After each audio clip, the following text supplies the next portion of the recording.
Good morning, everyone. This is our third chapter, Geography Motions of the Earth. In this chapter, we had studied about the rotation, revolution, orbital plane, and circle of illumination. These four things we had already studied. Let's take a revise. First of all, rotation, you already aware, means Earth, movement of Earth on its own axis, it is known as rotation, and Earth takes around 24 hours to complete one rotation. Clear? Revolution. Revolution means this is sun and around the sun the Earth moves. Okay? So this movement is known as revolution and it takes the time period of 365 days 6 hours. For complete one revolution, it takes 365 days 1 hours. This is known as revolution. Another one, orbital plane. Orbital plane is, this is our Earth and Earth is inclined. Earth inclined means Earth झुकी हुई है and this is the equator of the Earth, 0 degree. Equator of the Earth is known as 0 degree. Okay, since Earth is inclined to its orbital plane, equator को we assume it's a plane of the Earth. Okay, so the angle makes here 66.5 degree. This angle is known as angle of inclination. तो अर्थ जो है वो इसी angle of inclination से tilted है, झुकी हुई है. और अगर हम यहाँ से एक सीधी स्ट्रेट लाइन बनाते हैं तो ये 90 डिग्री हमारी बनेगी और 90 डिग्री में ये 66.5 बनाएगी. Clear? Okay. The next one is circle of illumination. Circle of illumination means this is our earth. when the sun's rays, no, sun is big, na? Sun is big and earth is small.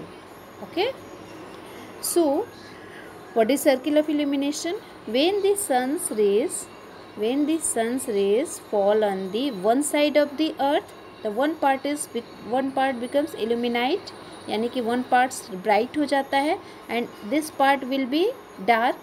So the circle, this is known as the circle that divides earth into two equal parts according to the rays of the sun. sun की rays में आती है तो इधर day हो जाता है, opposite side night हो जाता है. So this circle is known as circle of illumination. Clear? Next. Okay, this is page number 19. In this page, we had to discuss about the very important and most important topic class. Pay attention here. Okay. So here, this is revolution of the earth. Revolution of the earth की वजह से क्या होता है? Change in the season. अभी कौन सा season चल रहा है? Rainy season. ये रेनी सीजन कब आया? अभी हम इसमें पूरे इस पार्ट में हम यहाँ पे अच्छे से समझते हैं. Okay. So this is sun and around the sun earth moves. This movement is known as revolution and it takes 365 days. यानी कि जो ये 4 सीजन्स हमारे चेंज हो रहे हैं इस जगह पे आके अर्थ जैसे जैसे मूव कर रही है तो इस मूवमेंट से रिवोल्यूशन हो रहा है, यानी कि इस मूवमेंट से चेंजेस हो रहे हैं. अर्थ के सीजन में चेंज आएगा. कैसे आएगा अभी हम समझ रहे हैं. Suppose this is our earth, okay, and in the northern hemisphere we comes under northern hemisphere. Clear? northern hemisphere is ये हमारा अर्थ है और ये इक्वेटर है. तो जो ऊपर वाला हेमिस्फीयर है दिस इज नॉर्दर्न, नीचे वाला सदर्न हेमिस्फीयर. और इंडिया अपना कहाँ है? ये इंडिया है और इंडिया के बीच से ट्रॉपिक ऑफ कैंसर पास करती है 23.5 degree. You already know. Okay. So when the sun's rays fall on the earth and the north pole tilted towards the sun, the north pole, this pole tilted towards the sun, ये सन की तरफ झुका हुआ है, and sun's rays directly fall on the Tropic of Cancer. This phase is known as summer solstice because during summer solstice we feel summer. Why? Because the sun's rays directly fall on the Tropic of Cancer, and Tropic of Cancer आप देखते हो India के बीच से जाता है, ठीक है। तो यहाँ पे क्या होता है कि पूरा जो है समर सीजन होता है पूरे नॉर्दर्न हेमिस्फीयर में, and on that particular date on 21st June we celebrate the longest day. क्यों? क्योंकि सन्स की रेज डायरेक्टली नॉर्दर्न हेमिस्फीयर पे फॉल कर रही है ना, और वो भी ट्रॉपिक ऑफ कैंसर पे, पूरे नॉर्दर्न हेमिस्फीयर पे नहीं, ट्रॉपिक ऑफ कैंसर पे फॉल कर रही है। आप इसको ध्यान से देखो। Okay, so this area receive more heat and area near the pole receive less heat. जो पोल्स वाले एरिया है, ये वाला जो एरिया है, हीट तो इसको भी मिल रही है, पर ये रेज सन की स्लैंटली जा रही है, यानी तिरछी रेज जा रही है, डायरेक्ट रेज पड़ रही है ट्रॉपिक ऑफ कैंसर पे। तो ट्रॉपिक ऑफ कैंसर जो है वो क्या होता है, वो पूरा एरिया हीट हो जाता है, गर्म हो जाता है, इसलिए समर आ जाता है। लेकिन पोल के पास भी तो लाइट आ रही है ना, स्लैंट लाइट आ रही है, तो पोल के पास क्या होता है, डेज होता है, दिन होते हैं, और लगातार 6 मंथ तक यहाँ पे डेज होते हैं। Okay, since a large portion of the northern hemisphere is getting light from the sun, it is summer in the region north of the equator. Clear? तो the longest day and the shortest night at this place occur on 21st June। 21st जून को longest day and अब दिन सबसे लंबा होगा, यानी रात छोटी होगी, शॉर्टेस्ट डे होगा। तो this full event is known as summer solstice. Against on the contrast, इसके एकदम अपोजिट क्या होता है, यानी कि इस तरफ क्या होगा, नॉर्दर्न हेमिस्फीयर में तो समर हो रहा है, तो इधर क्या होगा, जब इधर समर होगा तो उधर क्या होगा, विंटर हेमिस्फीयर, सदर्न हेमिस्फीयर में क्या होगा, विंटर आएगा। तो विंटर आने पे क्या होता है, विंटर आने पे क्या होगा, सदर्न हेमिस्फीयर में क्या होगा कि नाइट्स जो होंगी वो लॉन्ग होगी, क्योंकि डेज तो इधर आ रहा है, सन की तरफ आ रहा है, नाइट्स जो होंगी वो लॉन्गर होंगी। So this position of earth is known as summer solstice. I think it is clear to you. Okay, now comes to the, अब अर्थ मूव करते करते अर्थ का जो मूवमेंट है वो यहाँ पे आ गया है। तो इस जगह पे क्या हो रहा है कि अर्थ की direct rays fall on the equator.